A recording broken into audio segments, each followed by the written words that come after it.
प्रेक्षकांनो, प्रेमाची गोष्ट या नव्या कोऱ्या मालिकेचा रिव्ह्यू आपण ऐकत आहात. मी अनघा, माझी आवडती सिरियल ह्या चॅनलवर. सुरुवातीला आपण बघतोय माधवीताई मुक्ताला झोपलेलं बघतात आणि तिथे एक लॅपटॉप ओपन असतो मुक्ताचा. त्यावर त्यांनी सागरची प्रोफाईल बघितली आणि त्यांचा गैरसमज झालाय. त्या मनात विचार करताय, स्वामी काही का असे ना, हिला कोणाची तरी प्रोफाईल बघायची इच्छा तर झाली ना. जे होईल ते चांगलं होईल स्वामी. माझ्या मुक्ताच्या आयुष्यात हा मुलगा येऊ देत. फक्त उद्या जे होणार आहे ते होऊ देऊ नका स्वामी, कारण मला त्याचीच भीती आहे. आता काहीतरी मुक्ताच्या आयुष्यातला पास दाखवणार आहेत ते. आता सकाळी सकाळी माधवीताई तयार झाल्या. त्यांच्या दुसऱ्या लेकीच्या मुलाची मौंज आहे, त्यासाठी त्यांना जायचं आहे. आता त्या लगबगीने त्यांच्या बहिणीला फोन लावतात. त्यांची बहीण म्हणते, काय ग ताई, तू एवढ्या पहाटे कसं काय फोन केलास? एरवी सगळं आवरल्यावर कॉल करतेस ना, म्हणून विचारतीये. माधवीताई म्हणतात, अगं तसं काही नाही आहे बाई, मला ना तुला विचारायचं आहे, एखाद्या CEO किती पगार असतो ग? त्यावरती या म्हणतात, अगं असेल 2-3 लाखावर, म्हणजे कंपनीवर डिपेंड आहे. पण तुला काय CEO व्हायचं आहे की काय? काय विचार काय आहे तुझा? माधवीताई म्हणतात, अगं सकाळी सकाळी फालतू विनोद करू नकोस, मी तुला सगळं डिटेल नंतर सांगेल. मला एवढं विचारायचं होतं म्हणून कॉल केला. चल मी निघतीये आता, नंतर बोलूयात. माधवीताई खूप छान दिसत असतात. एवढ्या गडबडीमध्ये त्यांचे मिस्टर चहा मागतात आणि त्या चहा आणून सुद्धा देतात. आता ते म्हणतात, काय ग माधवी, तू चिडली नाहीस आज मी डबल चहा मागितला तर? आणि वरून हसतीयस छान. काय काय आहे काय मनामध्ये? माधवीताई म्हणतात, मनामध्ये काही नाहीये, नव्या नात्याचा विचार करतीये, पण त्यासोबत जुनी नाती त्रास देऊ नये हाही विचार करतीये. मुक्ताने ते ऐकले आणि ती जराशी नाराज झाली आहे, पण मुक्ता खूप गोड दिसतीये. आता इकडे मौंजीची तयारी सुरू आहे. इव्हेंट मॅनेजमेंट भारीच लावलंय. ही आहे मुक्ताची बहीण, जी लग्नाच्या बेडीमध्ये राघवची बहीण आहे. असो तर हे आहेत त्यांचे मिस्टर. तिच्या बहिणीचं नाव मंजिरी आहे. ते म्हणतात, मंजिरी आज माझ्या बायकोचं हसू कुठे गेलंय? मंजिरी म्हणते, अरे काही नाही रे, जरा टेन्शन आलंय. आई बाबा आणि मुक्ता येणार आहे ना? तो तर नाही ना येणार रे. तो जर आला तर सगळाच प्रॉब्लेम होईल ना. ते म्हणतात, अगं तू टेन्शन घेऊ नकोस, मी आहे ना, मी सगळं मॅनेज करेल. आता मुक्ता खूप गोड दिसतीये म्हणून तिचे आई बाबा खूप कौतुक करतात. मुक्ता म्हणते, आई तुला काय एवढं टेन्शन आलंय? अगं टेन्शन घेऊ नकोस एवढं. तर माधवीताई म्हणतात, काही लागलंय का माझ्या चेहऱ्याला? मुक्ता म्हणते, लागल्यावरच काही दिसत नाही असं, चेहऱ्यावरच्या सुरकुत्यानं टेन्शनमुळे येतात, तू थोडं टेन्शन कमी कर जरा. माधवीताई म्हणतात, हो ग बाई करतीये. आणि आता लगेच हे निघालेत कार्यक्रमाला, कारण यांना खूपच उशीर झालेला असतो. आता मुक्ता म्हणते, बाबा तुमचा चहा झालाय ना व्यवस्थित? पण हे गडबडीमध्ये ना प्रेक्षकांनो घरातल्या सिंकचा म्हणजे बेसिनचा नळ चालूच ठेवतायत किचनमधल्या, आणि पाणी अक्षरशः घराच्या बाहेर येणारे यांच्या ते पुढे दाखवलेत. पण पुढे आपण बघतोय ह्या मंजिरीची सासू आहे, म्हणजे मुक्ताच्या बहिणीची सासू जरा आगवच दाखवली आहे.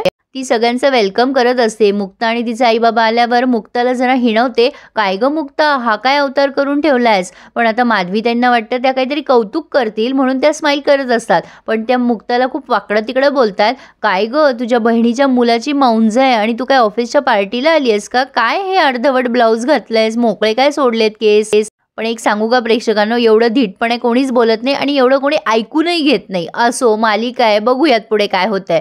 तर आता ह्या मंजिरीचे मिस्टर म्हणजे मुक्ताचे जिजाजी येतात आणि मुक्ताचं खूप कौतुक करतात. त्यामुळे माधवीताईंना छान वाटतं, ए मुक्ता कसली गॉर्जस दिसतेस तू, खूप गोड दिसतेस.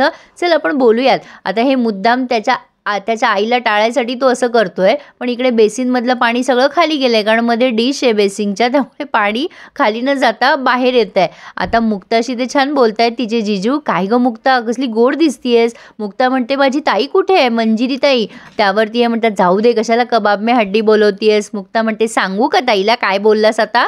म्हणजे ह्या दोघांचं नातं छान खट्याळ आहे असं त्यांनी मस्त दाखवलंय. आता तेवढ्यात तिथे मावशी म्हणून तिच्या बहिणीचा मुलगा आलाय. मुक्ता म्हणते, हे पार्थ कसा आहेस तू? मंजिरी पण आली आहे. दोघी बहिणी एकमेकींना ख्याली खुशाली विचारताय. आता मंजिरी म्हणते, मुक्ता मला तुझ्याशी खूप गप्पा मारायच्या आहेत, पण खूप गडबड आहे ग. तेवढ्यात तिची सासू आवाज देत असते म्हणून ती जायला लागते. मुक्ता म्हणते, ताई तू कॅरी ऑन, मी पार्थला आवरून देते हवं असेल तर. म्हणजे ह्या सगळ्यांचीच बॉन्डिंग खूप छान दाखवली आहे. आता इथे आपण बघतोय इंद्राबाईंनी आज एकविरा देवीची पूजा घातली आहे. मोठ्या मोठ्या समया काढल्यात उजळायसाठी. आणि आता त्यांचे मिस्टर म्हणत असतात, अगं तू कशाला इतकी काळजी करतेस, समजा चांगलं होईल बघ. इंद्राताई म्हणतात, सगळं चांगलं झालंच पाहिजे, माझ्या सागऱ्यासाठी पूजा करते मी, आणि कोणी जर माझ्या पूजेचा इचका केला ना तर त्याला सोडणार नाही मी. तेवढ्यात त्यांचा भाऊ आलाय. त्या म्हणतात, काय रे माझ्या पोरीनं त्रास तर नाही ना दिला तुला? ते म्हणतात, नाही ग माझी भाचीच आहे, दिला तर दिला त्रास, त्यात काय एवढं. एकविरा आईचा फोटो बघून इंद्राताईंची मुलगी त्यांना नमस्कार करते. इंद्राताई म्हणतात, काय मागितलंस ग एकविरा आईकडे? ती म्हणते, अगं मम्मा माझी आता CA ची परीक्षा आहे ना, त्यात छान मार्क मिळू दे म्हणून मागितलं. इंद्राताई म्हणतात, ते होय, मला वाटलं तुझ्या भावाचं लग्न होऊ दे असं मागितलं. असो, आता त्यांचा भाऊ कामाला लागलाय, काही असेल करायचं तर सांगत आई, मी इथेच आहे. आता इकडे मुंजीची सुद्धा छान तयारी दाखवली आहे त्यांनी. आता ह्या ज्या माधवीताई आहेत ना, त्या म्हणजे आहेर करण्यासाठी म्हणून स्टेजवर आल्यात. तर आता त्या मंजिरीची सासू खूप अपमान करते यांचा. इकडे काय तुमचं, तिकडे थांबा ना, पाहुण्यांची व्यवस्था तिकडे केली आहे. एक काहीतरी प्रेक्षकांनो, एवढा कोणी पाण उतारा करतं का आजकाल. पण आता लगेच त्या म्हणजे साखळी देत आहेत त्यांच्या हातात. अहो, नातवाला ना आहेर करायला आलो होतो आम्ही. आता त्या साखळी हातात घेतात आणि म्हणतात, काय हो माधवीताई, विसरलात का, तुमचा नातू 8 वर्षाचा झालाय, मौंज आहे त्याची आज, आणि तुम्ही वारसाला देताय तशी साखळी केली आहे. अर्ध्या तोळ्याची असेल नाही जेमतेम. अर्ध्या तोळ्याची किंमत तरी माहिती आहे का आजकाल किती चालली आहे. असो, तर आता ही बाई पुढे म्हणते, नाही आमच्या म्हणजे तुमच्या मुलीला हा तर एकुलता एक मुलगा आहे, दुसरं काही मूल ती होऊ देणार नाही, आणि तुमच्या मुक्ताचं तर बरंच बरं आहे. असं इतकं कोणी हिणवतं का हो प्रेक्षकांनो, हे जरा जास्ती चाललंय. तिथे एखादं दुसरं कोणी असतं तर ऐकवलं असतं या बाईला, पण ही बाई जाणून बुजून यांचा पाणउतारा करते. हे पूर्ण तसंच दाखवलंय त्यांनी. आता या रडायला लागतात माधवीताई ती बाई गेल्यावर. आता त्यांचे मिस्टर छान समजवतात, हे बघ माधवी, असं रडायचं नाही, आपल्या मुलांचं सुख आपल्या अश्रूमध्ये नाही वाहवलं गेलं पाहिजे. डोळे पुस बघू. आता इकडे मुक्ता पार्थला तयार करत असते. पार्थ म्हणतो, ए मावशी, मला शू आली आहे, मी जातो ग माझं, मला कळतं आता कसं जायचं ते. आणि मुक्ताला नवलच वाटतंय पार्थचं. पार्थ आता मोठा झालाय. असो, आता जिजू पुन्हा आलेत आणि ते मुक्ताला विचारतायत, काय ग मुक्ता, लोकांचे दात तोडायच्या ऐवजी तू अजून काही करतेस की नाही सध्या. मुक्ता म्हणते, जिजू बरंच काही, खरं तर सांगायचं होतं तुम्हाला, मी ना मूल दत्तक घ्यायचं ठरवतीये. आणि आता तिच्या जिजूला खूप आनंद झालाय. काय सांगतेस काय, खूप चांगला निर्णय. मुक्ता म्हणते, जिजू जरा हळू बोला, अजून कोणाला माहिती नाहीये, मी फक्त तुम्हाला शेअर करते. काय आहे ना, आईबाबांना जर असं इनडायरेक्टली कळलं ना तर त्यांना जिव्हारी लागेल हो. आता मध्ये मध्ये बेसिनचा नळ दाखवत आहेत हे प्रेक्षकांनो. आणि कोणातरी कॉलनीतल्या बाईने येऊन सांगितलं इंद्राताईला की अहो, त्या 101 मधून न पाणी वाया जाते, ते गोखले बहुतेक नळ सोडून तसेच गेले वाटतं बाहेर. बाई, ते नवीनच आलेत राहायला, त्यांचा नंबर पण नाहीये कोणाकडे, तुमच्याकडे आहे का म्हणून विचारायला. नाही म्हणजे तुमच्याजवळ नंबर असेल तर कळवा तरी त्यांना.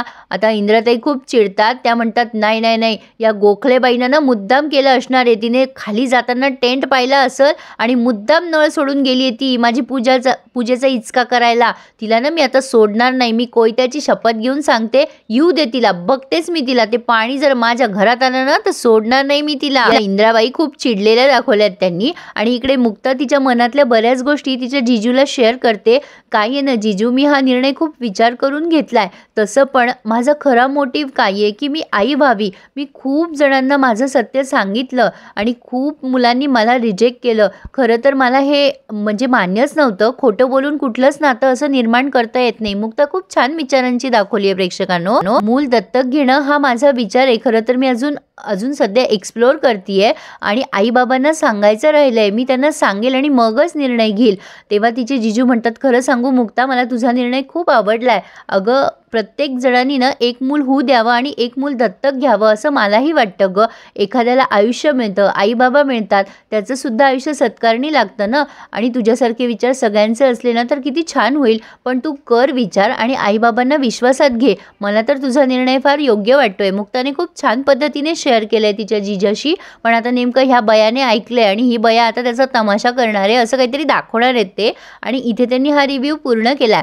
पुढे आपण बघतोय की ही मुक्ताची बहिणीची सासू मुक्ताचा पाणउतारा करते आणि म्हणते, नाही मुक्ता तर आई होऊ शकत नाही, तिचा दत्तक घेण्याचा निर्णय तसा योग्यच आहे. पण आता यामुळे माधवीताई चिडतात आणि म्हणतात, काय आहे दत्तक घेण्याचा निर्णय वगैरे, माझ्या मुक्ताकडे पर्याय आहे, सागर आहे तिच्याकडे पर्याय, सांग ना मुक्ता सागरबद्दल. आता मुक्ता काय सांगणार, तिलाच सागरबद्दल काही माहिती नाही. प्रेक्षकांनो, माधवी त्यांचा गैरसमज कसा दूर करेल मुक्ता हे बघणं पुढे इंटरेस्टिंग ठरणार आहे. तुम्हाला मालिका आवडल्यास आणि माझ्या आवाजात रिव्ह्यू ऐकायचा असल्यास प्लीज चॅनलला आवर्जून सबस्क्राईब करायला विसरू नका.